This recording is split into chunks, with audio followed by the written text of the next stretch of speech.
दादा, हे सर्व लोक मुंबईमध्ये एकत्र का आले आहेत? सृष्टी, हे लोक तुझ्या माझ्यासारख्या लहान मोठ्याल्यांच्या भविष्यासाठी मुंबईला लढायला गेले आहेत. दादा, काय बोलतोय तू? मला समजलं नाही. आपल्यासारखे सामान्य कष्ट करणारे शेतकरी लोक, हे सर्व मराठा लोक आहेत. चांगला आहे मार्क मिळूनही चांगले कॉलेज मिळत नाही, समान संधी उपलब्ध होत नाही. का नाही मिळत?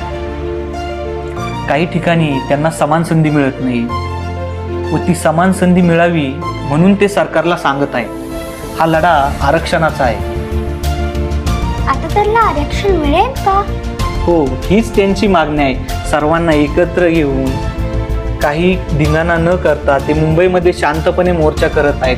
त्यांना आशा आहे की त्यांच्या मुलांना उज्ज्वल भविष्य मिळेल व आरक्षण मिळेल. वा, मग नक्कीच मिळेल आरक्षण. हो नक्कीच, हा त्यांचा एकजुटीचा लढा आहे.